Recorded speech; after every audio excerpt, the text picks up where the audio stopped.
changing me and changing you.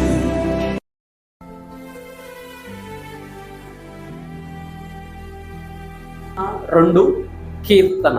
అందరూ చెప్పండి. 1 ప్రార్థన, రెండవదిగా ప్రార్థించి కీర్తించి, కీర్తించి ప్రార్థించి, ఈ విధముగా మిళితముగా నువ్వు నేను దేవుణ్ణి మనలను మనం మర్చిపోయి ఎక్కడున్నామో స్థితిగతులన్నిటినీ కూడా మర్చిపోయి దేవుణ్ణి ఆరాధిస్తూ ఉంటాం కదా, కృతజ్ఞతా భావంతో యథార్థంగా. పై పెదాల మాత్రమే కాదు, హృదయ లోతుల్లో నుంచి ఆరాధించే ప్రక్రియ. అది ప్రార్థన కావచ్చు లేదా పాట కావచ్చు. అది ఏదైనా ఏమైనా దాన్ని ఏమంటారంటే ఆరాధన అంటారు. హల్లెలూయా. ఇంకా బాగా చెప్పాలంటే నీవు పరిశుద్ధాత్మతో నింపబడి, నీ ఆత్మ పరిశుద్ధాత్మతో నింపబడి దేవుణ్ణి మహిమపరచే ఒక అద్భుతమైన ఒక ప్రక్రియే ఆరాధన. హల్లెలూయా. అటువంటి ఆరాధన మన జీవితాల్లో ఏం కలుగ చేస్తుందో కొన్ని నిమిషాలు క్లుప్తంగా మనందరం కూడా విందాం ప్రియులారా. దేవుని నామానికి స్తోత్రము కలుగును గాక. హల్లెలూయా, హల్లెలూయా. వాక్యం వింటున్న నీ నా జీవితాల్లో ఆరాధన మన జీవితాల్లో ఏ విధంగా అద్భుతాలు జరిగిస్తుందో విందాం. అనేక సందర్భాల్లో మనం ప్రార్థన చేస్తాం. ఏమని ప్రార్థన చేస్తామంటే, నీ 7 ఆత్మ చేత నన్ను. తండ్రిని ఆరాధించేవారు ఎలాగ ఆరాధించాలంట? ఆత్మతోనూ సత్యముతోనూ ఆరాధించాలి. దేవుని ఆత్మ ఎలాంటిది అనంటే 7 ఆత్మ. హల్లెలూయా. ఎప్పుడైనా ప్రార్థిస్తారండి మీరు కూడా, అయ్యా మా దైవజనుని 7 ఆత్మ చేత. ఏంటి ఆ 7 ఆత్మ? అసలు 7 ఆత్మ అంటే ఏంటి? బైబిల్ పరంగా అది వ్యాలిడేనా? బైబిల్ ప్రకారంగా అది సత్యమేందేనా? బైబిల్ ఏం చెప్తుంది? 7 ఆత్మ ఏంటి? ఇప్పుడు అగ్నిగుండం 7 అయిందంటే సంపూర్ణత, లేదంటే 7 సార్లు రెట్టింపు చేశారు. మరి మనం కూడా ప్రార్థిస్తూ ఉంటాం కదా, 7 ఆత్మ చేత నన్ను అభిషేకించు. హల్లెలూయా. ఎంతమంది తెలుసుకోవాలనుకుంటున్నారు ఆ 7 ఆత్మ గురించి? హల్లెలూయా చెప్తారా? తెలుసుకుందాం ప్రియులారా. యెషయా గ్రంథము 11వ అధ్యాయము, యెషయా గ్రంథం 11వ అధ్యాయము 2వ వచనము. యెహోవా ఆత్మ జ్ఞాన వివేకములకు ఆధారమగు ఆత్మ, ఆలోచన బలములకు ఆధారముగు ఆత్మ, తెలివి యెహోవా ఎడల భయభక్తులు పుట్టించు ఆత్మ అతని మీద నిలుచును. 7 ఆత్మ. లెక్కలు వచ్చిన వాళ్ళందరూ గట్టిగా హల్లెలూయా చెప్పండి. 7 ఆత్మ అంటే అర్థం ఏమిటి అని అంటే, దేవుని ఆత్మ, యెహోవా ఆత్మ ఎలాంటిదో ఇక్కడ లేఖనంలో మనం గమనిస్తూ ఉన్నాం ప్రియులారా. మొట్టమొదటిగా యెహోవా ఆత్మ జ్ఞానమునకు వివేకములకు ఆధారమగు ఆత్మ. ఎన్నొచ్చాయి అక్కడ? 1 జ్ఞానము, 2వది వివేచన లేదా వివేకము. దేవుని నామానికి స్తోత్రము కలుగునుగా. 3వదిగా ఆలోచన, 4వదిగా బలము. హల్లెలూయా. ఆలోచన బలములకు ఆధారమగు ఆత్మ. దేవుని నామానికి స్తోత్రము కలుగును గాక.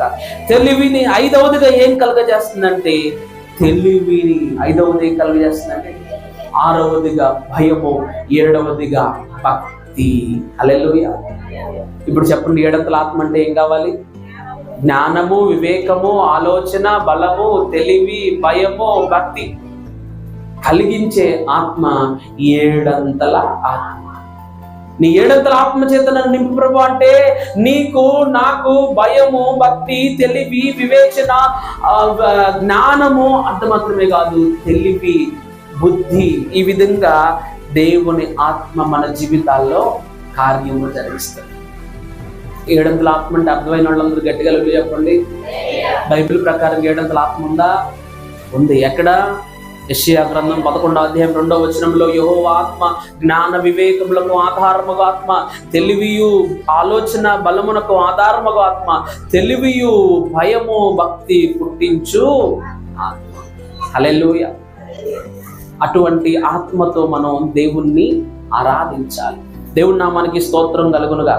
దేవుణ్ణి ఎక్కడ ఆరాధించాలి అని మనం ఆలోచన చేయగలిగినట్లయితే, కీర్తన గ్రంథము 137వ కీర్తన 5వ వచనం చదవండి. యెరూషలేమా, నేను నిన్ను మరచిన ఎడల నా కుడి చేయి దేవుని నామానికి స్తోత్రం కలుగును గాక. హల్లెలూయా. అంశం ఏమిటి అని ఆలోచన చేయగలిగినట్లయితే లేదా విడుదల కలిగించు యథార్థ ఆరాధన. హిందీలో మనం గమనించగలిగినట్లయితే, అంటే హిందీలో ఎందుకు చెప్తున్నట్టే మన మధ్య ఒక సహోదరు ఉన్నారు, అనుకోవడం వచ్చి అట్లీస్ట్ అంశం అన్న అర్థం కావాలి కదా. దేవుడి నామానికి స్తోత్రం కలుగును గాక. హల్లెలూయా, హల్లెలూయా, హల్లెలూయా. హిందీలో ఏమంటారంటే పూజంకో ముక్తి, పూజంకో ముక్తి. బసంతి బహన్ పూజాంక ముక్తి. దేవుడి నామానికి స్తోత్రం కలుగును గాక. హల్లెలూయా. భజన సంహిత तुम्हारे पास बाइबल है? हिंदी बाइबल. भजन संहिता 109 కీర్తన 137 కీర్తన 5వ వచనంలో, యెరూషలేమా నేను నిన్ను మరచిన ఎడల నా కుడి చెయ్యి తన నేర్పును మరచును గాక. హిందీ బైబిల్లో అయితే ఈ విధంగా ఉన్నది ప్రియులారా, जो यरूशलेम यदि मैं तुझे भूल जाऊं ते मेरा दायां हाथ सूख जाए. అంటే నేను యెరూషలేమును మరచిన ఎడల నా కుడి చేయి నా నేర్పరితనాన్ని మరచను. ఇది ఏ సంఘటనలో ఎటువంటి సందర్భంలో రాయబడింది అని అంటే, ఇశ్రాయేల్ ప్రజలందరూ కూడా బబులోను బానిసతనంలో 70 సంవత్సరాలు ఉన్నారు. అన్య రాజైన లేదా మాదీయుల పారసీకుల రాజైన కోరేషు ఏలుబడిలో మరలా మీ స్వస్థలాలకు వెళ్ళిపోండి. బబులోనులోకి చెరగా తీసుకుని వచ్చినప్పుడు బబులోనులో అంటే యెరూషలేము యొక్క దేవాలయాన్ని వారు ధ్వంసం చేసి, దేవాలయాన్ని పాడు చేసి, ఏ దేవాలయం ఇది? సొలొమోను కట్టిన సుందర దేవాలయం ఉంది చూసారా? షేబా దేశపు రాణి తన యొక్క ప్రయాణాన్ని ప్రారంభించి సొలొమోను జ్ఞానాన్ని చూడడానికి వచ్చినట్టి దేవాలయం ఏదైతే ఉందో ఆ దేవాలయాన్ని బబులోనీయులు యెరూషలేమును బానిసగా తీసుకెళ్లేటప్పుడు దేవాలయాన్ని అంతా కూడా పాడు చేశారు, ధ్వంసం చేశారు, దేవాలయాన్ని పడగొట్టించేశారు. బబులోనులో వారు 70 సంవత్సరాలు బానిసగా ఉన్నారు.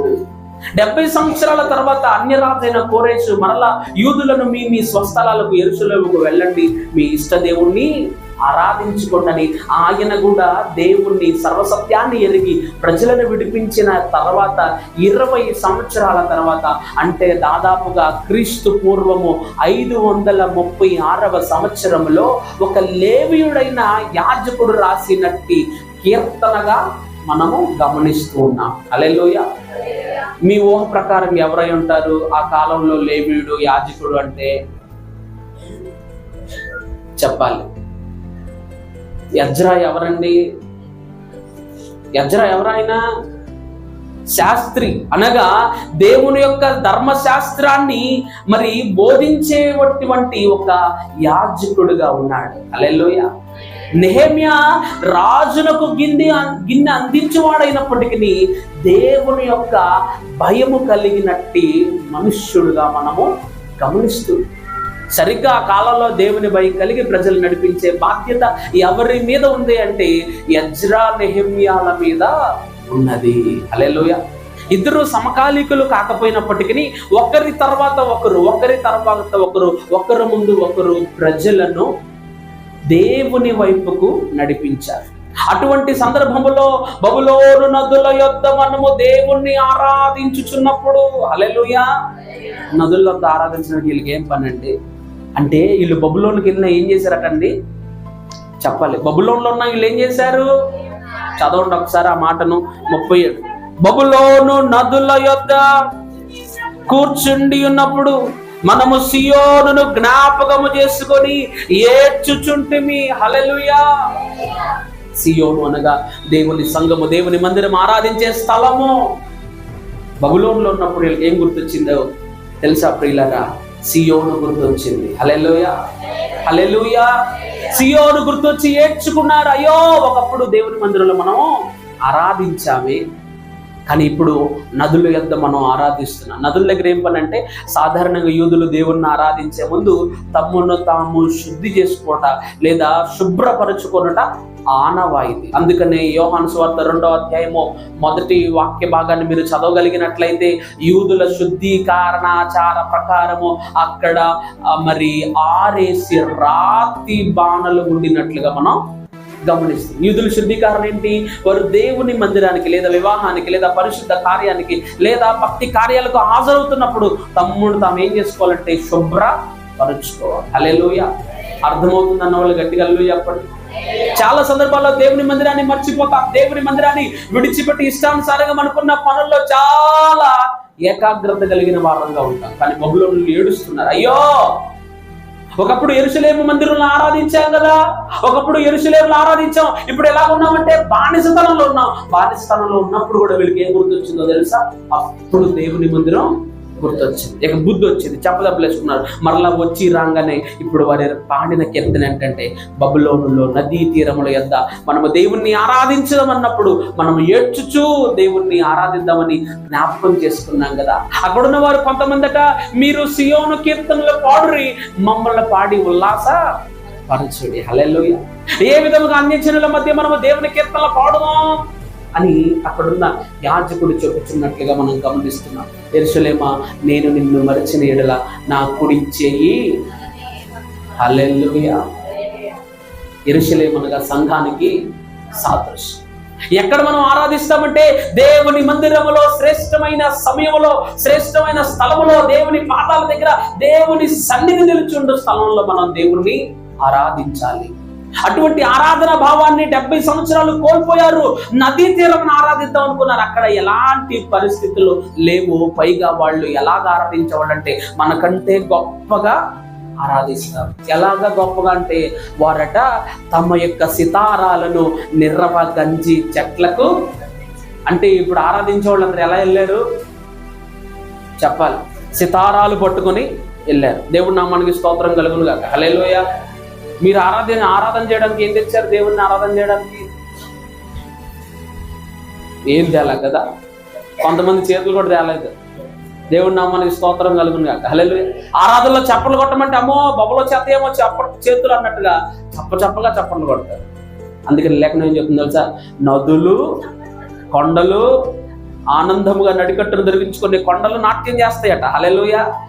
మన జీవితంలో దేవుణ్ణి ఆరాధించే భాగ్యం లేదు, చప్పట్లు కొట్టే భాగ్యం లేదు. కొండలు దేవుణ్ణి ఆరాధిస్తాయట నాట్యము చేస్తూ.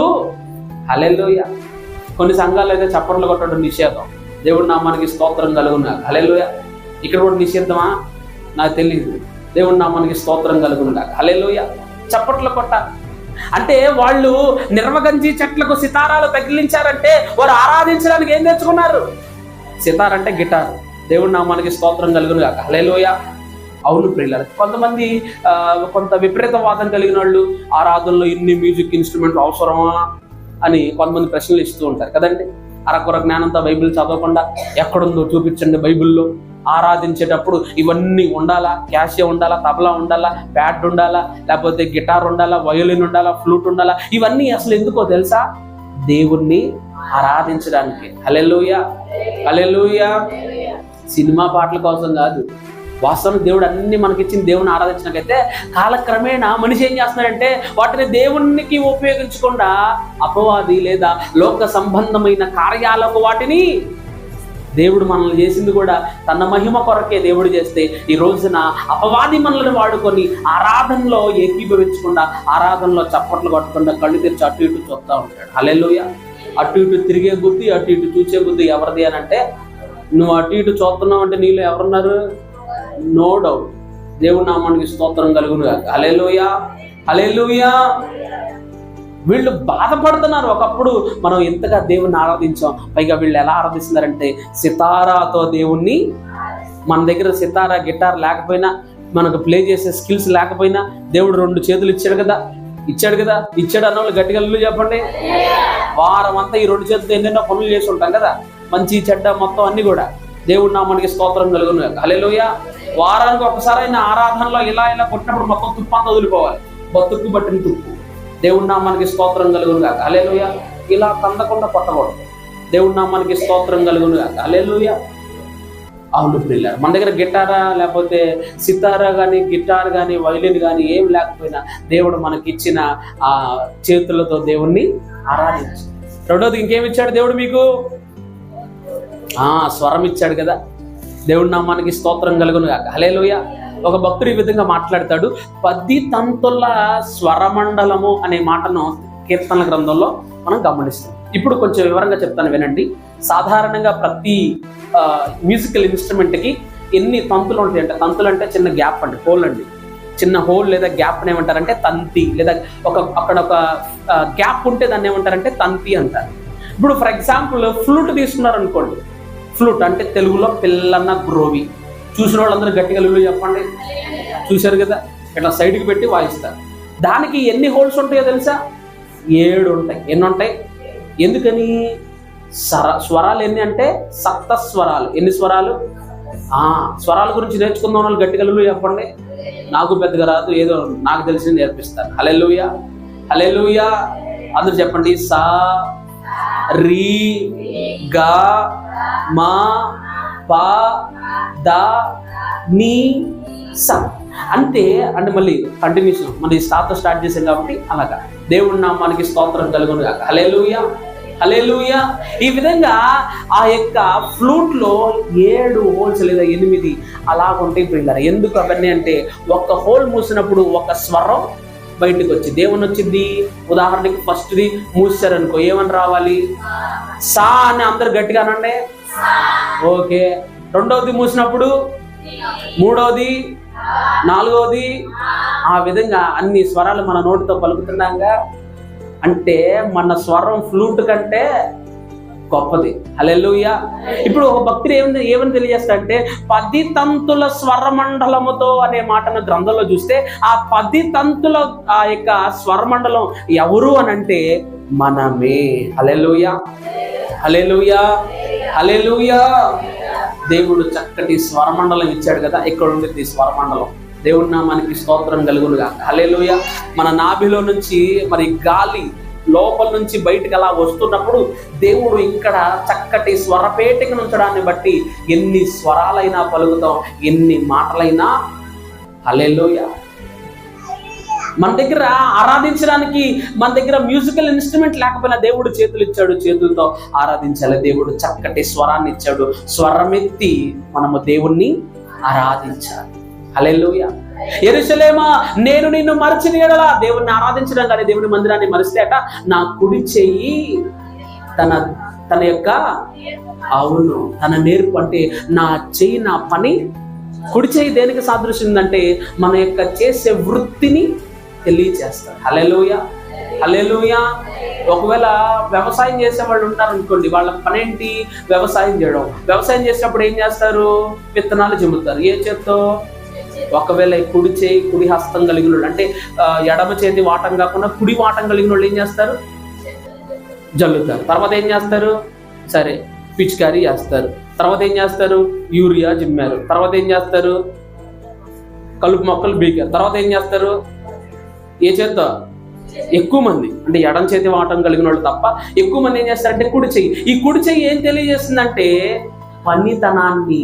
యెరూషలేమా అంటే దేవుని సంఘాన్ని నేను మర్చిపోతే, దేవుణ్ణి ఆరాధించడం నేను మర్చిపోతే, నా కుడి చెయ్యి తన పనిని అంటే విత్తనాలు జమ్మడం మర్చిపోయిందట. ఎవరికి? ఇశ్రాయేలీయులకు, యూదులకు. హల్లెలూయా. మనకు అనుకోండి అసలు ఏ ప్రాబ్లం లేదు, నువ్వు దేవుని మందిరానికి వెళ్ళకపోయినా అసలు ఇంకా మనం మన కుడి హస్తం ఎలాగా మనకి ఎలాంటి నష్టం ఇవ్వదు. హల్లెలూయా, హల్లెలూయా. కానీ ఇశ్రాయేలు ఏమంటారంటే, నా కుడి హస్తము తన నేర్పరితనాన్ని మర్చిపోతుంది. నా చేతులు దీవించబడాలి, ఆశీర్వదింపబడాలి అని అంటే మనము దేవుణ్ణి ఆరాధించాలి. హల్లెలూయా. అంత మాత్రమే కాదు ప్రియులారా, వారు ఒకవేళ దేవుణ్ణి ఆరాధించడం లేదా దేవుని సంఘాన్ని మర్చిపోతాయంట, నా నాలుక నా అంగిటికి అంటుకొనును గాక. నాలుగు ఎప్పుడు అంగిలికి అంటుకునిద్ది? చెప్పాలి. ఎప్పుడన్నా అంటుకుంటేనేగా. అంటుకునేటట్టు దేవుడు ఎప్పుడు చేయలేదు కదా, అందుకే తెలియదు. నాలుగు ఎప్పుడు అంగిలికి అంటుకుంటుందంటే, బాగా దాహం వేసి నోట్లో లాలాజలం కూడా ఓరకపోతే అప్పుడు నాలుక అంగిలికి అంటుకుంటుంది. అంటే యెరూషలేమా నిన్ను మర్చిపోతే మా బ్రతుకులు అట్టయిపోతాయి అంటే, ఒకటి మా కుడి చెయ్యి మా నేర్పరితనాన్ని, మా పనితనాన్ని కోల్పోతాం. రేపటి నుంచి నేను వెళ్ళి విత్తనాలు చేయగలనా? లేదు. కోత కోయగలనా అంటే నా చెయ్యి షేక్ వచ్చింది. ఎందుకంటే నా కుడి చెయ్యి తన నేర్పరితనాన్ని, తన పనితనాన్ని కోల్పోయింది. అంత మాత్రమే కాదు, నా నాలుక అంగిలిని అనగా నేను దాహముతో విలవలాడిపోతాను. ఎందుకనంటే యెరూషలేమా అనగా సంఘమా నిన్ను మర్చిపోతే, హల్లెలూయా, దేవుని మందిరాన్ని మర్చిపోతే. కాబట్టి వాక్యం వింటున్న నీ నా జీవితాల్లో దేవుణ్ణి ఎక్కడ ఆరాధించాలంటే ప్రభు సన్నిధిలో మనం దేవుణ్ణి బయట ఆరాధించకూడదా పాస్టర్ గారు అంటే బేషుగ్గా ఆరాధించవచ్చు. బయట అనుకో ఎక్కువ డిస్టర్బెన్స్ వస్తుంది. ఇప్పుడు మనందరం కలిసి ఎక్కడ కాదమ్మా రోడ్డు మీద ఆరాధిద్దాం అనుకుంటే ఎలా ఉంటుంది పరిస్థితి? ఒక బైక్ కూడా వస్తాడు, కికి కన్ హార్న్ కొడతాడు కదా, డిస్టర్బ్ అవుతాం. మనం దేవుణ్ణి ఆరాధించవచ్చు బయట కూడా. ఆబ్వియస్గా బైబిల్ ఏం చెప్తుందంటే బయట కూడా ఆరాధించవచ్చు. ఆకాశ విశాలమందు దేవుణ్ణి స్తుతించిన, ఆయన పరిశుద్ధాలయమందు ఆకాశ విశాలమందు దేవుణ్ణి. కానీ ఇక్కడ ప్రభు సన్నిధి నిలుచుండు స్థలం, ఇక్కడ మనకి ఎలాంటి డిస్టర్బెన్స్ అనేది ఉండదు. హల్లెలూయా. అయితే ఆరాధన ఎవరి జీవితాల్లో ఎన్ని గొప్ప కార్యాలు జరిగించిందో మనం తెలుసుకుందాం ప్రియులారా. అన్నిటికంటే ముందు మనం ఆరాధించుచున్న దేవుడు ఎలాంటి వాడో మనం తెలుసుకోవాలి. హల్లెలూయా. చాలా మంది ఆరాధిస్తూ ఉంటారు, చాలా మంది దేవుణ్ణి పూజిస్తూ ఉంటారు, కొనియాడుతుంటారు. అయితే మనం ఆరాధించుచున్న దేవుడు ఎలాంటి వాడు అని ఆలోచన చేయగలిగినట్లయితే నిర్గమాకాండం 3వ అధ్యాయము 15వ వచనాన్ని చదవండి. మరియు దేవుడు మోషేతో ఇట్లా, నేను 14వ వచనం కూడా, అందుకు దేవుడు నేను ఉన్నవాడను అనువాడనై ఉన్నానని మోషేతో చెప్పాను. దేవుని నామానికి స్తోత్రము కలుగును గాక. హల్లెలూయా. మనం ఆరాధించుచున్న దేవుడు ఎలాంటి వాడండి? ఉన్నవాడను అనువాడనై ఉన్నాను. హల్లెలూయా. మీ బైబిల్లో నేను ఉన్నవాడను అనే మాట పెద్దగా ఉందా చిన్నగా ఉందా? అవును ప్రియులారా. కొన్ని పదాలు బైబిల్ గ్రంథంలో పెద్దగా ఉంటాయి. మనం బైబిల్ చదువుతాం కానీ ఎందుకు పెద్దగా ఉన్నాయో ప్రింటింగ్ మిస్టేక్ అనుకుంటాం కదా. బైబిల్ గ్రంథంలో పెద్ద పెద్ద అక్షరాలతో ఉండేది ఏంటంటే ఆత్మ అనే పదం ఒకటి, నేనే నేను అనే పదం ఒకటి, ఆ తర్వాత ప్రభువు అనే మాట కూడా మనం పెద్ద అక్షరాలతో మనం చూస్తాం. ఎక్కడైతే ఆత్మ పెద్ద అక్షరాలతో రాయబడిందో అది దేవుని యొక్క ఆత్మ. కొన్ని దురాత్మలు సైతానాత్మలు కూడా బైబిల్ గ్రంథంలో పదాలు రాయబడ్డాయి, కానీ అవి చిన్న అక్షరాలతో రాయబడినవి. హల్లెలూయా. నేను ఉన్నవాడను. ఇంగ్లీష్ బైబిల్ అయితే I am what I yam అంటే నేను ఏమై ఉన్నానో నేను అది. అంటే నేను ఉన్నవాడను అనువాడనై ఉన్నాను. నేను అభూత కల్పన కాదు, నేను సృష్టింపబడిన వాడిని కాదు, నేను మనుష్యుల చేతితో కల్పించబడిన ఒక చెక్క రూపమో రాతి రూపమో. నేను ఉన్నవాడను. నన్ను ఇంకొకరు సృష్టించాల్సిన పనిలే, నన్ను ఇంకొకరు తయారు చేసిన పని లేదు. ఒక రాయి తీసుకొని, ఒక శిల్పి తీసుకొని, ఉల్లి సుత్తి తీసుకొని నన్ను చెక్కితేనే కాదు. నన్ను ఎవరు చెక్క అవసరంలా, నన్ను ఎవరు సృజించవసరం. నేను ఉన్నవాడను. దేవునికి ఉండవలసిన అనేక అద్భుత లక్షణాలు. ఒక వ్యక్తిని లేదా ఒకరిని మనం దేవుడు అనాలి అని అంటే ఆ వ్యక్తి సెల్ఫ్ ఎగ్జిస్టెడ్ గాడ్ అయి ఉండాలి, స్వయం సంభవుడై ఉండాలి. మనుషుల చేత కల్పించబడిన వాడు కాదు దేవుడు, మనుషుల ద్వారా చెక్కబడిన వాడు కాదు దేవుడు. సెల్ఫ్ ఎగ్జిస్టెంట్, తనకు తానుగా స్వయం సంభవుడై ఉండాలి. అనగా తనకు తానే సంభవించిన వాడై ఉండాలి, తనకు తానే ఉద్భవించిన వాడై ఉండాలి. కానీ మనుషుల ద్వారా కల్పించబడినది ఏది కూడా దేవుడు కాదు. మనం ఆరాధిస్తున్న దేవుడు ఎవరు అంటే నేను ఉన్నవాడను అనువాడను. I am what I am. హల్లెలూయా.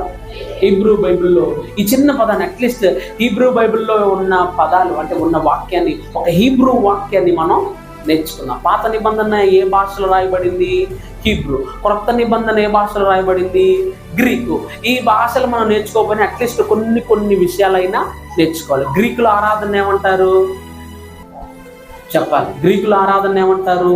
ప్రోస్కోనియో. అందరూ చెప్పండి. ప్రోస్కోనియో అంటే ఆరాధించడం. ప్రార్థనల ద్వారా, కీర్తనల ద్వారా దేవుణ్ణి ఆరాధించే ప్రక్రియను ఏమంటారంటే ప్రోస్కోనియో గ్రీకులో. హల్లెలూయా. ఎంతమంది హీబ్రూ పదాలు, హీబ్రూ వాక్యాన్ని నేర్చుకోవాలనుకుంటున్నారు? గట్టిగా హల్లెలూయా చెప్పండి. మొత్తం అవసరంలా, నేను ఉన్నవాడను అనువాడు, అదొక్కటి మనం నేర్చుకుందాం. హల్లెలూయా. హల్లెలూయా. ఎంతమంది నేర్చుకోవాలనుకుంటారు? గట్టిగా హల్లెలూయా చెప్పండి. కొంచెం సౌండ్ తక్కువగా ఉంది. హల్లెలూయా. హల్లెలూయా. నా ఆశ ఏంటంటే అట్లీస్ట్ తెలుగు, హిందీ, ఇంగ్లీష్ కాదు, అసలు ఒరిజినల్ గా బైబిల్ ఏ భాషలో రాయబడిందో అలాంటి పదాలు మన నాలుకతో పలకగలిగితే ఎంత అద్భుతంగా ఉంటుందో. హీబ్రూ పదాలు, హీబ్రూ భాష ఎవరి ద్వారా దేవుడు లిఖించాడు అని అంటే దేవుని యొక్క నోట నుంచి డైరెక్ట్గా వచ్చిన మాటలు లేదా పదాలు. హల్లెలూయా. అంటే మనిషి అర్థం చేసుకోవడానికి కొన్ని మధ్యలో బోళ్ళంతా గ్యాప్ ఏర్పడిందిలేండి. మనిషి మొదట ఏమన్నాడంటే బొమ్మల భాష ఏమన్నాడు? అప్పుడు చదువు లేదు కదండి, ఇదేదో బొమ్మలాగా ఉందిరా, ఈ బొమ్మ ఇది, ఈ బొమ్మ ఈ ఉచ్చారణ, ఈ బొమ్మ ఈ శబ్దాన్ని పలకాలి అని చెప్పేసి పూర్వ కాలంలో, చదువు లేని కాలంలో బొమ్మలే భాషగా ఉండేవి. హల్లెలూయా, హల్లెలూయా. కాలక్రమేణా దానికి ఒక లిపి, దానికి ఒక ప్రొనౌన్సియేషన్, దానికి ఒక మరి ఫొనెటిక్స్ని జనరేట్ చేయడాన్ని బట్టి భాషను నేర్చుకున్నాడు మానవుడు. హల్లెలూయా. భాషను తెలియజేసేటట్టుగా, భాష మనందరం అర్థమయ్యేటట్టుగా దేవుడే మనకు అనుగ్రహించినాడు. హల్లెలూయా. సో ఈ హీబ్రూ భాష అనేది దేవుడే ఉచ్చరించినట్టి గొప్ప మాటలు. ఏ మాటలైతే దేవుడు మోషేతో మాట్లాడి ఉన్నాడో అవే మాటలు హీబ్రూ బైబిల్లో ఏ విధంగా రాయబడినవో ఇప్పుడు ఆ మాటను అట్లీస్ట్ నేను ఉన్నవాడను. హల్లెలూయా. ఎంతమంది నేర్చుకోవాలనుకుంటున్నారు? గట్టిగా హల్లెలూయా. తెలుగులో ఏమంటారు? నేను ఉన్నవాడను. ఇంగ్లీష్లో ఏమంటారు? I am what I am. I am what I am. Hallelujah. ఇంకా హిందీలో ఏమంటారంటే, హిందీలో ఈ విధంగా అంటారు ప్రియులారా, దేవుడి నామానికి స్తోత్రం కలుగును గాక. మై హూ జో మై హూ. మై హూ అంటే నేను ఉన్నాను, జో మై హూ అంటే నేనేమై ఉన్నానో అదే నేను. హల్లెలూయా. నేను రాయి రప్ప చెట్టు పుట్ట గట్టు మెట్ట అది ఏది కాదు, నేను ఎలాగ ఉన్నానో నేను అదే, నేను ఉన్నవాడను అనుకోండి. I am what I am. మై హూ జో మై హూ. ఇంకా అయిపోయింది ఇక్కడితో. తెలుగు మదర్ టంగ్ అయిపోయింది, ఇంగ్లీష్ ఇంటర్నేషనల్ లాంగ్వేజ్ అయిపోయింది, హిందీ భారతదేశంలోనే మాట్లాడతాం, 3 భాషలు వచ్చేసాయి. హల్లెలూయా. మళ్ళీ చెప్తారు ఒకటి, నేను ఉన్నవాడను. ఇంగ్లీష్ అయితే I am what I am. Hindi అయితే మై హూ జో మై హూ. మై హూ అంటే నేను ఉన్నాను, జో అంటే నేనేమై ఉన్నానో, మై హూ. దేవుడి నామానికి స్తోత్రం కలుగును గాక. హల్లెలూయా. అసలు ఇప్పుడు అనేక భాషల్లోకి తర్జుమా చేయబడిన దేవుని యొక్క మాటలు ఆధారిత లేదంటే ట్రాన్స్లిటరేట్ చేయబడిన భాష ఏదైతే ఉందో దాన్ని హీబ్రూ భాష. హీబ్రూలో ఏమంటారు అని అంటే, దేవుడి నామానికి స్తోత్రం కలుగును గాక. హల్లెలూయా, హల్లెలూయా. హీబ్రూలో ఏమంటారంటే హాయా అషేర్ హాయా. అందరూ చెప్పండి. హాయా అంటే అయాం. హాయా అంటే ఏంటండి? అయాం. అషేర్ అంటే హూ ఆర్ వాట్. అషేర్ జో. దేవుడి నామానికి స్తోత్రం కలుగును గాక. హల్లెలూయా. హాయా అషేర్ హాయా. అందరూ చెప్పండి. హాయా అషేర్ హాయా. మళ్ళీ చెప్తారా? హా యా అషేర్ హాయా. హాయా అషేర్ హాయా అంటే అర్థం ఏంటంటే నేను ఉన్నవాడను అనువాడు. హీబ్రూ అట్లీస్ట్ బైబిల్లో మొత్తం వచ్చిన రాకపోయినా కొన్ని పదాలైనా బేసిక్. మన దేవుడు ఎలాంటి వాడో, మోషేతో దేవుడు ఏ శబ్దాన్ని అయితే పలికాడో అట్టి శబ్దాన్ని మనం నేర్చుకున్నాం. దేవుడు మోషేతో ఏమన్నాడు తెలుసా? హాయా అషేర్ హాయా అన్నాడు. Hallelujah, hallelujah. I am what I am. I am who I am. నేను ఉన్నవాడను అనువాడను. నేను ఏదైతే నేను ఇలాగ ఉన్నానో అదే నేను. మనం ఆరాధిస్తున్న దేవుడు అటువంటి వాడు ప్రియులారా. ఆయన యొక్క రూపము ఒక సూర్యుని రూపం కాదు, ఆయన యొక్క రూపము ఒక చంద్రుని రూపం కాదు, ఆయన యొక్క రూపము ఒక సముద్ర రూపం కాదు, ఆయన యొక్క రూపము ఒక అగ్ని రూపం కాదు, ఆయన యొక్క రూపము ఒక రాతి బొమ్మ వంటి విగ్రహము కాదు. హల్లెలూయా. నేను ఉన్నవాడను అనువాడను. మనం ఎక్కడ ఆరాధించాలి చెప్పాలి? దేవుని మందిరంలో ఆరాధించాలి. యెరూషలేమా, నేను నిన్ను మర్చిపోయిన యెడల నా కుడి చేయి తన నేర్పరితనాన్ని నా నాలుక అంగిట. దేవుని మందిరాన్ని విడిచిపెడితే పట్టే వారికి కత్తులు అవి. హల్లెలూయా. మనం అనుకోండి మర్చిపోతాం. కొంతమంది అయితే ఏడాదికి ఒకసారి వస్తారు. ఎక్కడికి? దేవుని మందిరానికి. హల్లెలూయా. వాళ్ళందరూ వారానికి ఒకసారి, అంటే సంవత్సరానికి ఒకసారి భోజనం చేసేవాళ్ళు, సంవత్సరానికి ఒకసారి స్నానం చేసేవాళ్ళు అని ఆధ్యాత్మిక కోణంలో ఆలోచన చేస్తారు. హల్లెలూయా, హల్లెలూయా. మనం ఆరాధిస్తున్న దేవుడు ఏమై ఉన్నాడు అంటే ఐయామ్ వాట్ ఐయామ్ అంటే నేను ఉన్నవాడను అనువాడను. హాయా అషేర్ హాయా మై హూ జో మై హూ. హల్లెలూయా. వాక్యం వింటున్న నీ నా జీవితంలో మన దేవుడు అంతటి గొప్పవాడండి. మనుష్యుల చేత కల్పించబడిన వాడు కాదు, స్వయం సంభవుడై ఉన్నాడు. ఆయన తనకు తానుగా ఉద్భవించిన వాడు, తనకు తానుగా ఎగ్జిస్టెన్స్ లోకి ఉనికిని కలిగి ఉన్నట్టి గొప్ప దేవుణ్ణి మనం ఆరాధిస్తాం. మనుషుల చేత కల్పించబడిన వాడు కాదు మన దేవుడు. కొంతమంది అయితే మనుషుల చేత కల్పించబడి వారు ఆరాధించడానికి కూడా ఎవరైతే చెక్కారో వారు ఆరాధించడానికి పనికిరారు, వారు బయటే ఉండాలి. హల్లెలూయా. కానీ మన దేవుడు అలాంటి వాడు కాదు. నేను ఉన్నవాడును అనువాడు. హల్లెలూయా, హల్లెలూయా, హల్లెలూయా. మనం ఆరాధించుచున్న దేవుడు సత్యవంతుడు గనుక, మీ తండ్రి సత్యము గనుక తన్ను ఆరాధించువారు అట్టివారే కావాలని దేవుడు కోరుకుంటున్నాడు. గనుక మీరు ఆరాధించేటప్పుడు ఆత్మతోనూ సత్యముతోనూ. యోహాను సువార్త 4:24 చదవగలుగుతారా? యోహాను సువార్త 4:24 చదవండి. దేవుడు ఆత్మ గనుక ఆయనను ఆరాధించువారు ఆత్మతోనూ సత్యముతోనూ ఆరాధింపవలెను. దేవుని నామానికి స్తోత్రం కలుగును గాక. హల్లెలూయా. ఆరాధించువారు అట్టివారే కావాలని తండ్రి. హల్లెలూయా. ఎంతమంది ఆరాధిస్తున్నారు? గట్టిగా హల్లెలూయా చెప్పండి. సత్యంతో ఆరాధిస్తున్నారా? సత్యం కలిగి సత్యమైన నిజమైన ఆరాధన, లేదంటే అబద్ధమైన ఆరాధన? ఆత్మతో చేస్తున్నామా లేకపోతే పెదాలతో చేస్తున్నామా? హల్లెలూయా. ఆరాధన ప్రాముఖ్యం ప్రియులారా. పరలోకానికి వెళ్ళిన తర్వాత మనందరం ఏం చేస్తాం? దేవుణ్ణి ఆరాధిస్తాం. మానక రాత్రింబగళ్ళు కోటాను కోట్ల దేవదూతల చేత ఏ విధంగా దేవుడు ఇప్పటి వరకు పరిశుద్ధుడు పరిశుద్ధుడు పరిశుద్ధుడని గాన ప్రతిగానంతో రేయింబగలు మానక ఆ నామస్మరణతో దేవుడు ఆరాధింపబడుతున్నాడు కదా. పరలోక రాజ్యంలో నువ్వు నేను అక్కడికి వెళ్ళిన తర్వాత దేవదూతలు చేసే పని అక్కడ మనం చేయబోతున్నాం. అక్కడే కాదు, ఇక్కడ కూడా చేయబోతున్నాం, చేస్తూ ఉన్నాం. కానీ చాలా సందర్భాల్లో దేవుణ్ణి ఆరాధించే ఆ ప్రక్రియ చాలా మందికి కష్టాలుగా ఉంటుంది. పిల్లలు ఎంత కష్టం ఉంటుంది. ఎందుకు ఈ బాధలన్నీ కూడా? ఇంతకుముందు లేదుగా మా జీవితాల్లో అని కొంతమంది వాపోతూ ఉంటారు. హల్లెలూయా, హల్లెలూయా. బైబిల్లో ఉన్నది మనం నేర్చుకోకపోవడం అది మన లోపం అయి ఉండవచ్చు. కానీ బైబిల్లో వారు ఆరాధించారు. ఎలాగంటే సితారాతో ఆరాధించారు. అయితే ఆరాధించినప్పుడు ఏం జరిగిందో కొన్ని విషయాలు క్లుప్తంగా నేర్చుకుని ముగించుకుందాం ప్రియులారా. హల్లెలూయా. ఆరాధనలో విడుదల మన జీవితాల్లో ఉంటుంది ప్రియులారా. అపోస్తుల కార్యముల 16వ అధ్యాయము, అపోస్తుల కార్యముల 16వ అధ్యాయము 25వ వచనం 35వ వచనం చదవండి. దేవునికి ప్రార్థించుచు కీర్తనలు పాడుచుండిరి, ఖైదీలు వినుచుండిరి.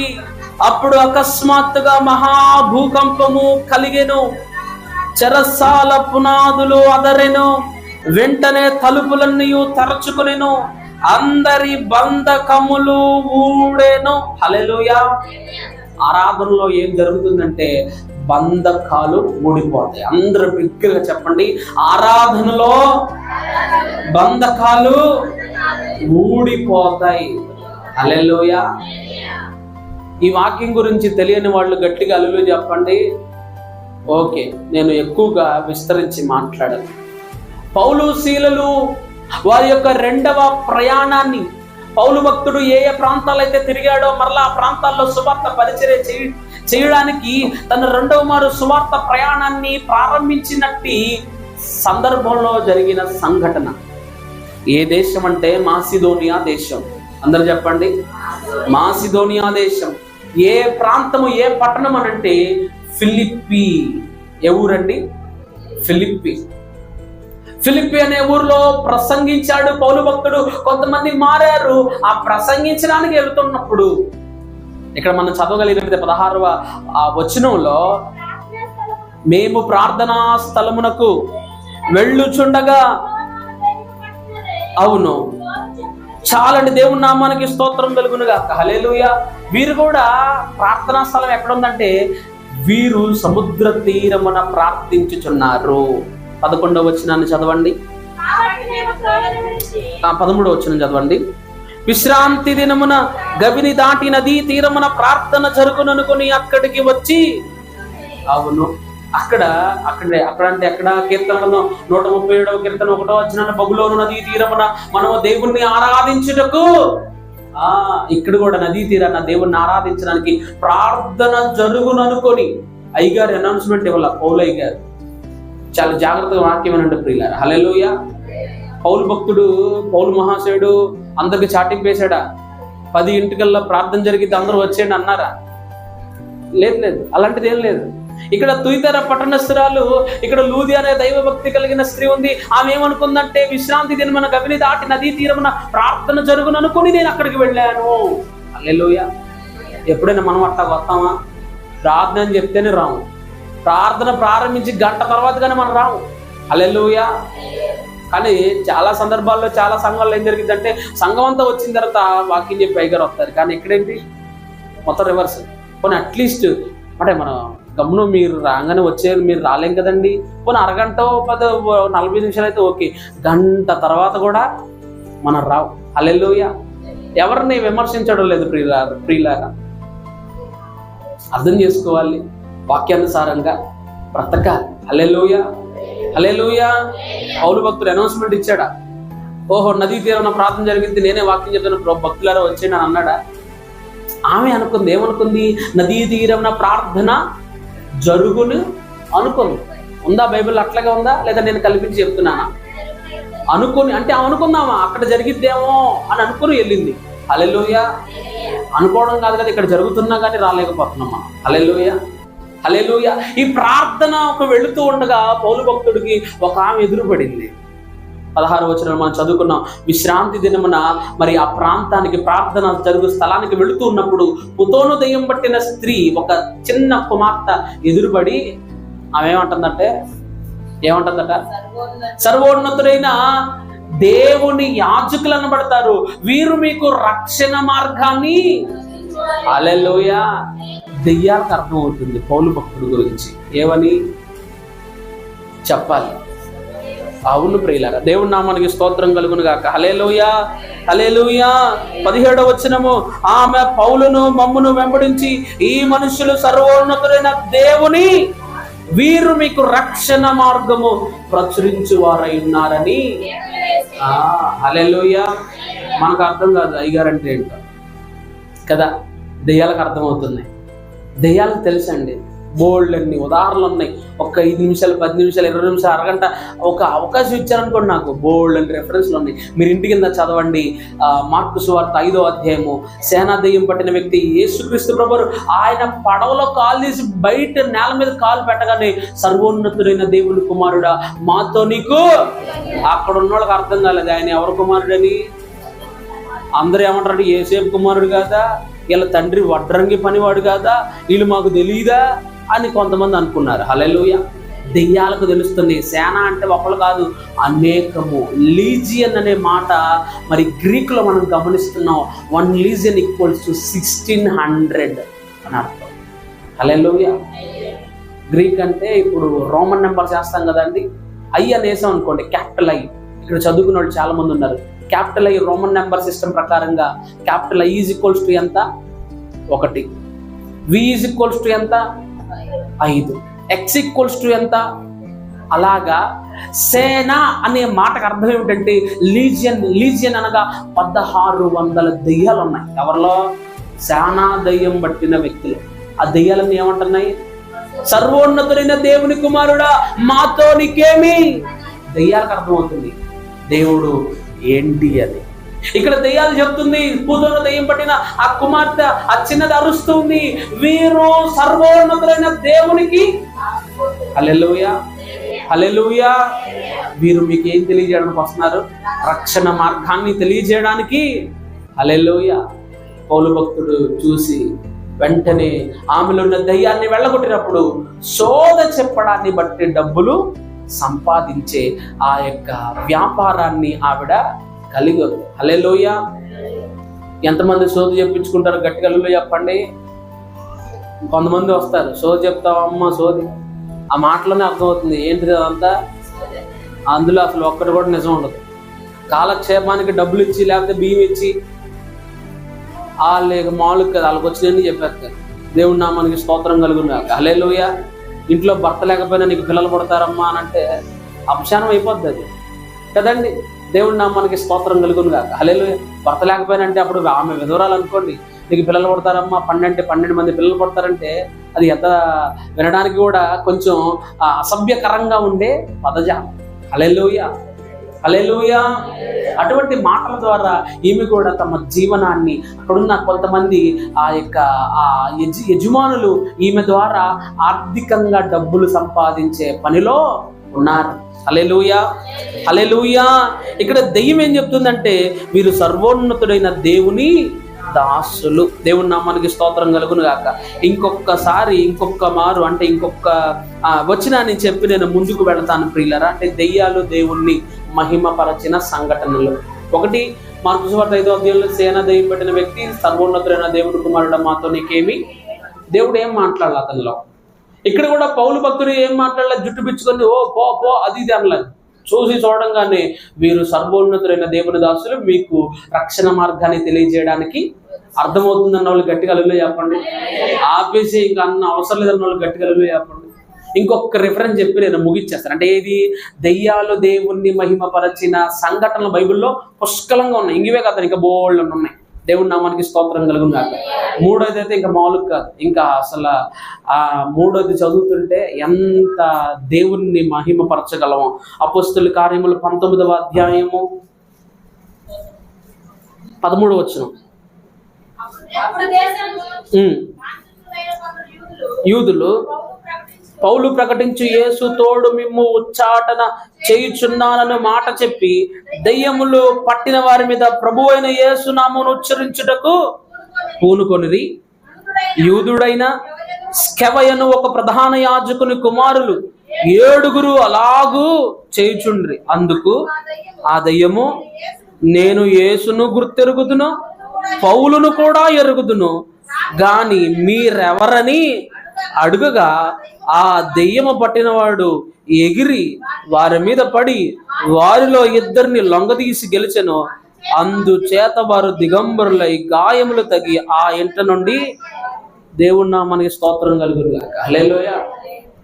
ఇక్కడ ఒక స్కెవయను ప్రధాన యాజకుడు ఉన్నాడు. ఎవరైనా స్కెవయను ప్రధాన యాజకుడు. ఎంతమంది అబ్బాయిలు? 7. వీళ్ళు ఏం చేస్తున్నారంటే, దెయ్యం పట్టిన వాళ్ళు మాంత్రికులు కొంతమంది ఉంటారు కదా, వాళ్ళ దగ్గరికి వెళ్ళి యేసు నామములో వెళ్ళిపో, యేసు నామములో వెళ్ళిపో, యేసు నామములో వెళ్ళిపో అంటే వీళ్ళు వెళ్ళిపోకుండా రివర్స్లో వీళ్ళ మీద దాడి చేశారు. దేవుడి నామానికి స్తోత్రం కలుగును గాక. హల్లెలూయా.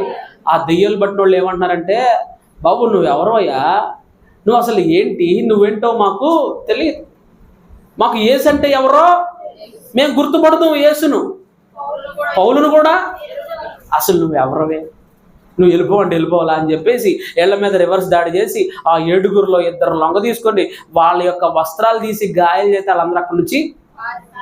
దేవుడి నామానికి స్తోత్రం కలుగును గాక. హల్లెలూయా.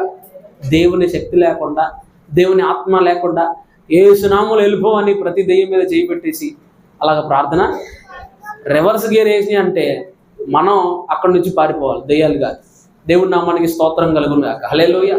ఇక్కడ కూడా ఏమంటున్నాయి అంటే అసలు అక్కడ ప్రజెన్స్ లేదు. అంటే యేసు అంటే అప్పటికి చాలా కాలం అయిపోయింది, దేవుడు పునరుద్ధానుడై తిరిగి వెళ్ళిపోయాడు. కానీ దెయ్యాలు ఏం చెప్తుంది తెలుసా, యేసును గుర్తు అంటే ఆయన ఎలా ఉంటాడో మాకు తెలుసురా బాబు, ఆయన ఉన్నప్పుడు మేము చూసాం. అంటే వీళ్ళకి అర్థం కావట్లా, స్కెవయను అతనికి ఉన్న 7 కుమారులకు అర్థం కావడం లేదు. యేసు ఎలా ఉంటాడో వాళ్ళు చూసుంటారు, కానీ దెయ్యాలు చెప్తున్నాయి యేసు అంటే ఎవరో తెలుసు మాకు, పౌలు అంటే నువ్వెవడవే, వెళ్ళిపోవాలా అని చెప్పేసి వాళ్ళ మీదే పడి వాళ్ళని వివస్త్రలుగా చేసి బట్టలు తీసేసి వాళ్ళని గాయాలు చేస్తే అక్కడి నుంచి వాళ్ళందరూ జంపు. దేవుడి నామానికి స్తోత్రం కలుగును గాక. హల్లెలూయా. దెయ్యాలు దేవుణ్ణి మనం మహిమపరచం. దేవుడి నామానికి స్తోత్రం కలుగును గాక. హల్లెలూయా. ఆరాధనలో అయ్యా నీవు ఆది సంభూతుడువు, నీవు ఆది మధ్యాంతర రహితుడువు, నీవు అల్ఫయు ఓమేగయు ఉన్నవాడు అనువాడువు, పరిశుద్ధుడువు, సకల ప్రాణికి నీవే అన్ని ఇచ్చేవాడు అని మనం ఆరాధించలేము. దేవుడు ఏమై ఉన్నాడో మనకు తెలియదు, దెయ్యాలకే బాగా తెలుసు. హల్లెలూయా. అప్పుడప్పుడు మనలో ఉన్న దెయ్యాలు కూడా దేవుణ్ణి మహింపరచు. అర్థమైన వాళ్ళందరూ గట్టిగా లేకుండా కొంతమందికి అర్థం కాలే కదా. దేవుడు నామానికి స్తోత్రం కలుగును. హల్లెలూయా. శానాలో ఉన్న దెయ్యం ఏమంటుంది? సర్వోన్నతుడైన దేవుని కుమారుడా మాతో. పూతోను అనే స్త్రీ దెయ్యం, ఆ పూతోను దెయ్యం బట్టి ఆ స్త్రీ కూడా ఏమంటుందంటే, వీరు సర్వోన్నతుడైన, మనలో ఉన్న అలా పలికించట్లే. కొన్నిసార్లు దేవుణ్ణి ఆరాధించటానికి నీ నోరు అడ్డగిస్తుందంటే దేవుని యొక్క ఆత్మ నీలో లేదు. నీలో దేవుణ్ణి ఆరాధించకుండా నోరు బిగించే ఆత్మ నీలో ఉంది. హల్లెలూయా.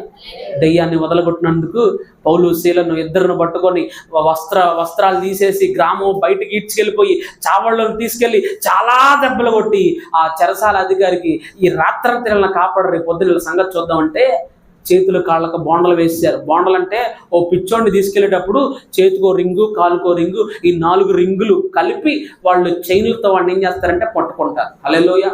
ఒక్క మెడలో ఒక రింగ్ వేస్తారు. కానీ పిచ్చోడు మెడలో చేతిలో అన్నిట్లో వేయాలి రింగులు. ఎందుకంటే మొత్తాన్ని వాడిని ఏం చేయాలి? బంధించాలి. ఇప్పుడు పౌలు శీల పరిస్థితి ఎలాగుందంటే చేతులు కాళ్ళకు బోండలు వేశారు. ఏ నేరం చేశారు? ఏ కూనికోర చేశారు? ఏ వ్యభిచార పాపంలో దొరికిపోయారు? ఏ రాజద్రోహాన్ని చేశారని అంటే ఏమీ చేయలే, దయ్యాన్ని వెళ్ళగొట్టారు. హల్లెలూయా. హల్లెలూయా. చాలా సందర్భాల్లో దెయ్యాలు వెళ్ళిపోయిన తర్వాత ఎవరైతే వెళ్ళగొట్టారో వాళ్ళు కొన్ని ప్రతికూల పరిస్థితులు తప్పకుండా వస్తాయి. హల్లెలూయా. దెయ్యాలు వెళ్ళగొట్టాం కదా, మనలంత వీరు సూర్యులు లేదని ఛాతి పెద్దగా చేసుకోకూడదు. ఎందుకంటే దెయ్యాన్ని వెళ్ళగొట్టిన తర్వాత అనేక శ్రమల శోధనలు వస్తాయి. వాటి కొరకు సిద్ధపడాలి. ఒకనొక ప్రాంతంలో ఒక దైవజనుడు మరి దేవుని యొక్క ఆత్మ చేత అనేక దయ్యాలను వెళ్ళగొట్టిన తర్వాత ఆ యొక్క సభ జరిగిపోయింది. ప్రియులారా, ఒక చాలా చాలా చాలా చాలా కరుడుగట్టిన ప్రదేశం అది. హల్లెలూయా. సువార్త సభ అయిపోయింది. ఎంతోమంది వేలాది మంది వచ్చారు. వందలాది మంది ప్రార్థన చేస్తుంటే పడిపోయారు. అందరిలోనూ దురాత్మలు ఉన్నాయి. అందరూ పడిపోయారు. వెళ్ళిపోయి ఆయన హోటల్ రూమ్లో ఉండి మరలా ప్రార్థిస్తున్నప్పుడు తలుపు దాడుతున్నారట. ఎవరో తలుపు తడదామని చూస్తాను కానీ వెళ్ళబోతుంటే దేవుని ఆత్మ చెప్తుందంట, తలుపు తీయొద్దు. ఓ టపటప బాధేస్తున్నారు. ఒకళ్ళు బాధినట్టు కాదు, ఓ 100 మంది 10 మంది బాధినట్టు బాధేస్తున్నారు. ఇక ఈయన తలుపు దిగిపోయేసరికి, రే తలుపు తీరా, జనాల్లో ఉంటే మమ్మల్ని బయటికి తీసుకొచ్చావు, మేము ఎవరో దొరాలరా, నీ ఎంత చెప్తాం తలుపు తీరా అన్నారు. దేవుడి నామానికి స్తోత్రం కలుగును గాక. హల్లెలూయా. ఎప్పటికీ అంతగా అర్థమైందా? తలుపు కొట్టింది ఎవరు? దెయ్యాలు. అక్కడ వదిలేసావు కదా మమ్మల్ని, ఏంటి మా పరిస్థితి ఇప్పుడు? తలుపు తీ, నీ అంత చూద్దాం అన్నట్టుగా దెయ్యాలు దెబ్బ బాధేస్తుంటే అయ్యారు కంగారైపోతుంది. ఒకడే ఉన్నాడు, కంగారైపోతుంటే దేవుని ఆత్మ చెప్తుంది ప్రార్థన చేయండి. ఎంతసేపటికి ఆ సౌండ్ లాగటంలో ఇంకా ఈయనకి కంగారు ఎక్కువైపోతుంది. అప్పుడు దేవుని ఆత్మ చెప్తుంది, రోమాపత్రిక 16వ అధ్యాయము 20వ వచనాన్ని ఎత్తి పట్టి ప్రార్థన చేశారు ఆయన. హల్లెలూయా. హల్లెలూయా. సమాధానకర్తయగు దేవుడు అపవాదిని మీ కాళ్ళ క్రింద శీఘ్రమే చిత్తక త్రొక్కించునుగాక. హల్లెలూయా. హల్లెలూయా. ఎప్పుడైతే ఆ ప్రార్థన వాక్యాన్ని ఎత్తి ప్రార్థన చేశాడో ఆ చప్పుడులు ఏవి కూడా లేవు. పౌలు శీలల జీవితాల్లో కూడా ఇతరులకు మేలు చేశారు. ఆ స్త్రీలో ఆ యొక్క చిన్న కుమార్తెలను దయ్యాన్ని వెళ్ళగొట్టినందుకు చేతులు కాళ్లకు బోండ వేసి వ్యవస్థలుగా చేసి శరీరం అంతా గాయాలు, చాలా దెబ్బలు కొట్టారు. హల్లెలూయా. సర్లే అని చెరసాల్లో పెడితే మన బోటోళ్ళు అయితే, ఎందుకు ప్రభువా నేను ఇంత పరిచయం చేస్తే నాకు ఇట్లాంటి బతికిచ్చేవని ప్రార్థన చేయకుండా దేవుణ్ణి శాపనార్థాలుగా లేదా దేవుణ్ణి నిందించే వారంగా, దేవుణ్ణి ప్రశ్నించే వారంగా, దేవుణ్ణి శోధించే వారంగా మనం ఉంటాం. కానీ పౌలు శీలలో మధ్యరాత్రి వేళ, అర్ధరాత్రి వేళ వాళ్ళు ఏం చేస్తారంటే కీర్తనలు పాడుతూ ఉన్నారు, స్తుతిస్తూ ఉన్నారు, పాడుతూ ఉన్నారు, ఆరాధిస్తూ ఉన్నారు. హల్లెలూయా. హల్లెలూయా. బంధకాలున్నా, చేతులు కాళ్ళకు బోండలు వేసిన, శరీరం అంతా గాయాలైనా వారు ఏం చేస్తున్నారండి? చెప్పండి, ఏం చేస్తున్నారు? దేవుడి నామానికి స్తోత్రం కలుగును గాక. హల్లెలూయా. చేతులు కాళ్ళు బోండలు ఉన్న వాళ్ళందరూ గట్టిగా హల్లెలూయా చెప్పండి. లేవు, శరీరం అంతా గాయాలే అన్న వాళ్ళు గట్టిగా హల్లెలూయా చెప్పండి. ఉన్నోళ్ళే మధ్యరాత్రి వేళ దేవుడిని ఆరాధిస్తుంటే మనం ఏం చేస్తామంటే శుభ్రంగా నిద్రపోతాం. ఎప్పుడు? ఆల్నైట్కి రాము మనందరం ఆల్నైట్ దొంగలం. ఏ దొంగలో? ఆల్నైట్కి రాకుండా, దేవుని సన్నిధిని చూడకుండా, ప్రభువా నేను నిద్రపోతున్నానయ్యా అని చక్కగా పడుకుని తెల్లారి వచ్చేస్తాం. దేవుడి నామానికి స్తోత్రం కలుగును గాక. హల్లెలూయా. దేనికి? అదే పలహారం కాదు, దద్దోజనం కాదు, పులిహోర కాదు, అది ప్రభు యొక్క శరీరం, రక్తం. నీ ఇష్టానుసారంగా నువ్వు తీసుకోవడానికి యోగ్యత లేదు. బైబిల్ చెప్తుంది బల్లను సమీపించినప్పుడు ఎలా ఉండాలంటే భయముతో, తగిన సిద్ధపాటుతో రావాలి. సిద్ధపాటు లేకుండా రాత్రంతా నిద్రపోయి తెల్లారి నిద్రమోహంతో వచ్చేసి ప్రభువా అంటే ఆయన శరీరాన్ని బట్టి, రక్తాన్ని బట్టి అపరాధులు కంచబడతాం.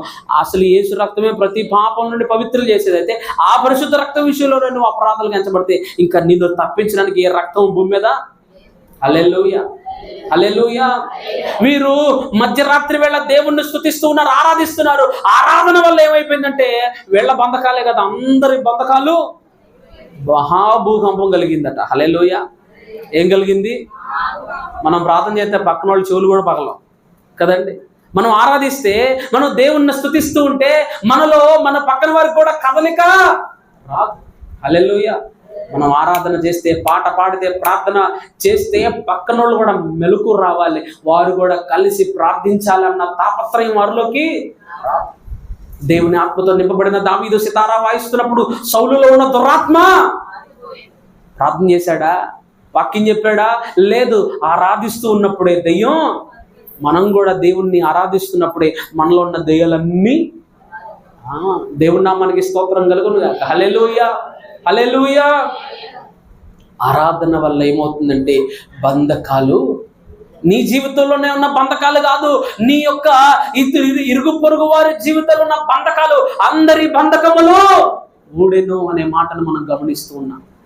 ఇక అక్కడున్న చెరసాల అధికారి అనుకుంటున్నాడు, నేను కత్తి దూసుకొని చచ్చిపోవడం బెటర్. ఎందుకంటే వీళ్ళు కనుక తప్పించుకుంటే వాళ్ళల్లో వేయవలసిన ప్రతి శిక్ష రోమా ప్రభుత్వం ప్రకారం ఒక చెరసాల అధికారిలో నుంచి, అతని హయాంలో నుంచి ఒక ఖైదీ పారిపోతే ఆ ఖైదీకి వేయాల్సిన శిక్షను ఈయన మీదకి వేస్తారు. హల్లెలూయా. అందరూ వెళ్ళిపోయారు అనుకోండి, ఖాళీ మొత్తం, చెరసాల మొత్తం ఖాళీ అయిపోయింది. ఏ చెరసాల ఇది? ఎక్కడున్న చెరసాల? ఫిలిప్పీలో ఉన్న చెరసాల. వెంటనే ఆయన కత్తి దూసుకోబోతుంటే పౌలు ఆత్మతో జ్ఞానాన్ని ఎరిగిన వాడై, యెహోవా ఆత్మ, చెప్పండి, యెహోవా ఆత్మ జ్ఞాన వివేకములకు ఆధారముగా ఆత్మ, బలముకు తెలివికి ఆధారముగా ఆత్మ, మరి భయమును భక్తిని పుట్టించు జ్ఞానంలో పౌలు భక్తుడు. అప్పటికి ఇంకా, ఇప్పుడంటే లైట్లు ఉన్నాయండి, అప్పుడు లైట్లు కూడా లేవు. పౌలు భక్తుడు ఆత్మలో ఎరిగి చెరసాల అధికారిని, అయ్యా నాయకుడు, అధికారి, మేమందరం ఇక్కడే, నువ్వు ఏ హాని. అప్పుడు మనోడు లైట్ తీసుకొని వచ్చాడు, అయ్యా ఎక్కడ ఉన్నారయ్యా? ఇక్కడే ఉన్నారా? అప్పుడు వెంటనే, అయ్యలారా మేము రక్షణ పొందడానికి మేము. పౌలు శీలలో ఆరాధిస్తున్నప్పుడు ఖైదీలంతా ఏం చేస్తున్నారు? వినుచు ఉన్నారు. హల్లెలూయా. అంటే వాళ్ళు వినేంతగా వీరు ఏం చేస్తున్నారంటే ఆరాధిస్తున్నారు. వారు విన్నందుకు వారి బంధకాలు కూడా ఊడిపోయాయి. హల్లెలూయా. బంధకాలు ఊడిపోయిన ఎవరో పరిగెత్తుకుంటూ వెళ్ళిపోవాలి. అదే మామూలుగా అనుకోండి, బంధకాలు ఊడిపోతే వెళ్ళిపోతారు. కానీ దేవుని ఆత్మతో నింపబడ్డారు కనుక బంధకాలు ఊడిపోయిన వారు పరిగెత్తుకుంటూ పారిపోకుండా అక్కడే ఉన్నారు. రక్షణ కార్యంలో దేవుని యొక్క వాక్యాన్ని వారు విన్నారు. చెరసాల అధికారి మనసు మారింది, కుటుంబం మారింది. గాయాలను కడిగి తన ఇంటికి తీసుకొని వెళ్ళి భోజనం పెట్టి పరిచర్య చేసి రక్షణ భాగ్యాన్ని వారు పొందుకున్నారు. ఆరాధన మన బంధకాలు తెంచేస్తుంది. దేవుడి నామానికి స్తోత్రం కలుగును గాక. ఆఖరిగా నేర్చుకుని మనం ముగించుకుందాం. లూకాసు వార్త 14వ అధ్యాయము 13వ అధ్యాయం. లూకాసు వార్త 13వ అధ్యాయము 11వ వచనం చదవండి. 18 ఏండ్ల నుండి బలహీనపరచు దయ్యము పట్టిన ఒక స్త్రీ అచ్చట ఉండెను. ఆమె నడుము వంగిపోయి ఎంత మాత్రమును చక్కగా. హల్లెలూయా. ఆరాధనలో ఏమవుతాయి చెప్పండి? బంధకముల నుండి విడుదల. నువ్వు నేను ఆరాధించినప్పుడు ఏం జరుగుతుంది? ఏం జరగదు కదా. పౌలు శీలలు అర్ధరాత్రి వేళ, మధ్యరాత్రి వేళ వారు ఆరాధిస్తున్నప్పుడు బంధకాలన్నీ ఊడిపోయి, వారి మాత్రమే కాదు అక్కడున్న వారందరి బంధకాలు. ఇక్కడ మరొక వ్యక్తిని మనం గమనిస్తున్నాం. ఈమె విశ్రాంతి దినాన్ని ఎక్కడ ఉందంటే దేవుని మందిరంలో ఉంది. హల్లెలూయా, హల్లెలూయా. ఈమె బలహీనపరచు దెయ్యము పట్టిన ఒక స్త్రీ. ఈమె బలహీనపరచు దెయ్యము పట్టిన స్త్రీ కనుక ఈమె నడుము వంగిపోయి ఏమాత్రము చక్కగా నిలవబడలేని స్థితి. నిలవబడలేకపోయినా ఎక్కడికి వచ్చింది? మన కడుపులు నొప్పితే వస్తామా? తలనొప్పితే వస్తామా? చుట్టాలు వస్తే వస్తామా? కాళ్ళు చేతులు తిమ్మిరుగుంటే వస్తామా? బాడీ పెయిన్స్ అయితే వస్తామా? పన్ను నొప్పి అయితే వస్తామా? కన్ను నొప్పి అయితే వస్తామా? నొప్పులు రాకపోయినా దొంగ నొప్పులు చెప్పి చర్చి మానేసే భక్తులు మనం. హల్లెలూయా. ఒక వారం కాదట, ఒక నెల కాదట, 1 సంవత్సరం కాదట, ఎన్ని సంవత్సరాలు? 18 ఏండ్ల నుంచి నడుము వంగిపోయింది, అయినా కానీ చచ్చి మానేలా. గొప్ప వ్యక్తి. దేవుడి నామానికి స్తోత్రం కలుగును. హల్లెలూయా. ఒక వారం మనకు తలనొప్పి వస్తే మానేస్తాం, వచ్చే వారం కూడా వెళ్ళాలనిపించదు. ఎందుకని? పోయిన వారం తలనొప్పి వల్ల వెళ్ళలేదు, ఈ వారం తలనొప్పి పోయింది కాబట్టి మనకి ఎప్పుడో మళ్ళీ ఇంకో నొప్పి వస్తేనే కానీ అప్పుడు రావు. దేవుడి నామానికి స్తోత్రం కలుగును కాక. హల్లెలూయా. 18 ఏండ్ల నుంచి బలహీనపరచు దెయ్యం పట్టింది, అయినా కానీ చచ్చి వదలలా. హల్లెలూయా. హల్లెలూయా. దేవుని యందు విశ్వాసం ఉంచింది. విశ్రాంతి దినాన నడుము వంగిపోయినా, చక్కగా నిలబడలేకపోయినా, వంగుతూనే నడుచుకుంటూ ఎక్కడికి వచ్చింది? చక్కగా నిలబడినా మనం దేవుని మందిరం రాలేదు. రేపు నడుము వంగిపోయి అంత ఆయుష్ ఇచ్చినా కానీ మనం దేవుని మందిరానికి ఇక చాలే ప్రభా. దేవుడి నామానికి స్తోత్రం కలుగును కాక. హల్లెలూయా. దేవుడు అంతవరకు మనకి టికెట్ ఇవ్వడేమో. దేవుడి నామానికి స్తోత్రం కలుగును కాక. హల్లెలూయా. హల్లెలూయా. నడుము వంగిపోయినా దేవుని మందిరానికి వచ్చింది. దేవుని మందిరానికి రావడాన్ని బట్టి దేవుడు ఆమెను చూచి పిలిచి, నీవు విడుదల పొందుకొని ఉన్నావని చెప్పి ఆమె మీద చేతులుంచగానే ఆమె చక్కగా లేచి నిలబడి దేవుని చేతులు ఎలాంటివంటే మనలను నిలబెట్టే చేతులు. దేవుని చేతులు ఎలాంటివంటే మనలను తన మహిమ కొరకు వాడుకునే. హల్లెలూయా. అటువంటి దేవుని చేతులు నీ మీద ఉండగలుగుతున్నాయా? చాలా సందర్భాల్లో మనం కూడా అనేక బలహీనతలు కలిగి మనం దేవుని మందిరానికి వస్తూ ఉంటాం. మనలో కూడా అనేకమైన బలహీనతల వల్ల దేవుని యొక్క మందిరానికి రాలేని బలహీనత బంధకాలు మనలను కూడా చుట్టుముట్టేస్తూ ఉంటాయి ప్రియులారా. హల్లెలూయా. హల్లెలూయా. ఆ యొక్క సమాజ మందిరపు అధికారి అంటున్నాడు, ప్రభువుని ఏమనలేక అక్కడ ఉన్న వారిని పని చేయదగిన 6 దినాలు ఉన్నాయి కదా, అప్పుడు వచ్చి వారానికి ఒకసారి రమ్మంటే రాము మేము. మళ్ళీ పని చేయదగిన 6 దినాలు ఉన్నప్పుడు వచ్చి అంటే ఎవరు వస్తారు కదండి? మనలాంటి వాళ్ళు అనుకోండి, అదే కదా. అదే మనల్ని అడిగాం అనుకోండి, పని చేయదగిన 6 దినాలు అప్పుడు వచ్చి అయ్యగారి దగ్గర ప్రార్థన చేయించుకుంటుంటే ఆదివారం వచ్చేదే అరాకొర, మళ్ళీ పని చేయదగిన 6 దినాలు నువ్వే చెప్తావు పని చేసే దినాలని. పని చేసే దినాలు మేము పని చేసుకుంటాం, అయ్యగారి దగ్గర వచ్చి ప్రార్థన చేయించుకుంటామా? దేవుడి నామానికి స్తోత్రం కలుగును కాక. హల్లెలూయా. హల్లెలూయా. దెయ్యం ఆమెలోంచి వెళ్ళిపోయి ఎక్కడికి వెళ్ళిపోయింది తెలుసా?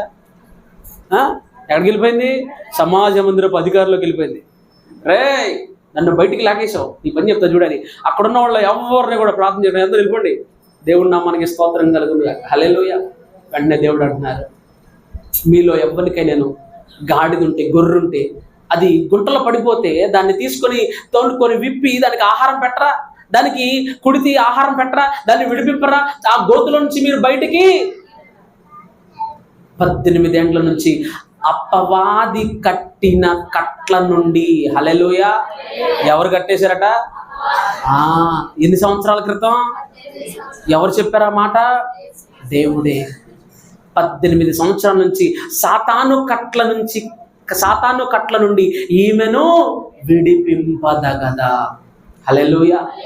దేవుని మందిరానికి రావడాన్ని బట్టి నీ జీవితంలో ఉన్న అపవాది కట్లు తెంచివేయబడతాయి. అది అనారోగ్యం కావచ్చు, అప్పుల బాధ కావచ్చు, ఇబ్బందులు కావచ్చు, ఆత్మీయ జీవితంలో ఎదురవుతున్న పరిస్థితులు కావచ్చు, ఏదైనా సరే నీ జీవితంలో దేవుని మహిమ పరచలేని అపవాది కట్ల నుంచి నేను విడుదల పొందాలి అంటే దేవుణ్ణి ఆరాధించినప్పుడు మాత్రమే విడుదల. కట్ల నుంచి విడుదల, బంధకాల నుంచి విడుదల. ఎప్పుడంటే దేవుణ్ణి ఆరాధించినప్పుడు, ఎలాగంటే ఆత్మతో సత్యముతో నిజమైన దేవుణ్ణి ఆరాధించినప్పుడే మన జీవితాల్లో అద్భుతాలు జరుగుతాయి. ఇవే కాదు, బౌళ్ళను ఉన్నాయి బైబిల్ గ్రంథంలో. ఎరుకో చుట్టూ 7 దినాలు తిరిగి వచ్చారు. పొలుగులు గడ్డబారలు తీసుకెళ్ళా ఆ ఎరుకో కోటల గోడలు కోల్చడానికి స్తుతి చేస్తున్నారు. స్తుతి అని దేవుణ్ణి 7 దినాలు స్తుతించారు. ఎరుకో కోట గోడలు కూలిపోయాయి. వాక్యం వింటున్న నీ నా జీవితంలో ఒకవేళ నువ్వు కూడా నడుము వంగిపోయి, నడుము మనస్సునకు సాదృశ్యం ఉంది బైబిల్ గ్రంథంలో, నువ్వు కూడా మనస్సు వంగిపోయి ఏమాత్రం నీ మనసు నిలుపుకోలేక, భక్తికి, వాక్యానికి, పవిత్రతకు నీ మనసులో చోటు లేక, పాపం చూడగానే మనస్సు వంగిపోతుందా? బెండ్ అయిపోతున్నావు పాపానికి. అపవాది మనల్ని ఏం చేస్తాడంటే ఒక పాపానికి కట్టేస్తాడు. ఒక పాపానికి ఎలా కట్టేస్తాడంటే, ఒక గేదెను కట్టుకొని కట్టేసావు అనుకోండి. ఒక గేదెను కట్టుకొని కట్టేస్తే ఇప్పుడు అది అక్కడి నుంచి రమ్మని పిలితే వచ్చిందా? ఎందుకని? ఇక ఎంతసేపు దాని చుట్టూనే. మన బతుకులు కూడా అంతే. ఏ పాపము తాలూకా కట్ల చేత నువ్వు కట్టబడ్డావో, ఏ పాపము కట్టుకోయకు నువ్వు కట్టబడ్డావో, నీ బ్రతుకంతా పాపం చుట్టూనే ఉండేది. హల్లెలూయా. హల్లెలూయా. ఆ వ్యర్థమైన పాపము చుట్టూనే నీ బ్రతుకుంటుంది.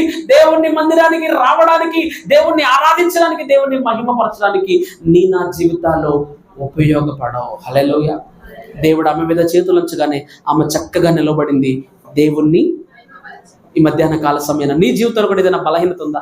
ఒకవేళ నీ బలహీనత అందరికి తెలియకపోవచ్చు.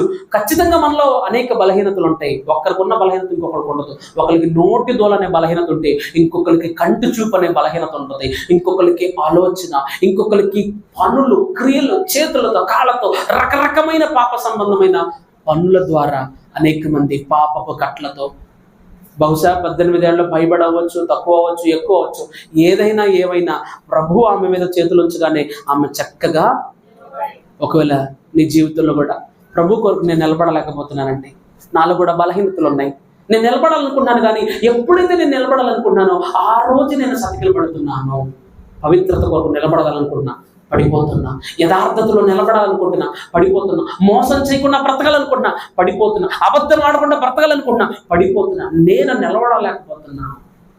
దేవునిలో, ఆత్మీయతలో, వాక్యంలో దేవుణ్ణి అడగగలిగినట్లయితే అయ్యా నా మీద కూడా చేతులు ఉంచయ్యా, నీ చేతులు నిలబెట్టేవి కదా. నేను పడిపోయిన స్థితిలో ఉన్నాను, నేను కృంగిపోయిన స్థితిలో ఉన్నాను, నేను లేవలేని స్థితిలో ఉన్నాను, నాకు నేనుగా లేవలేను ప్రభా, నన్ను నిలబెట్టు, నా కుటుంబాన్ని నిలబెట్టు, నా బిడ్డలు నిలబెట్టు, నా భర్తను నిలబెట్టు, నా ఆర్థిక వ్యవస్థను నిలబెట్టయ్యా, నా ఆరోగ్యాన్ని నిలబెట్టయ్యా, నాకున్న అప్పుల బాధల్లో నిలదొక్కుకునేటట్లుగా నన్ను చేయి ప్రభు అని దేవుని ఆరాధిస్తూ విశ్వసించగలిగినట్లయితే ఖచ్చితంగా మనము లేచి నిలబడతాం. దేవుణ్ణి నువ్వు పడిపోతున్న ప్రతిసారి ఎవరికి అవమానం అంటే దేవునికే. వాక్యం ఉంటుందని నా జీవితాల్లో నిలబడలేకపోతున్నావా? భక్తిలో నిలబడలేకపోతున్నావా? వాక్యంలో దేవుణ్ణి అడుగుదాం, ప్రభా నన్ను నిలబెట్టు ప్రభు అని ప్రార్థన చేసుకుందాం.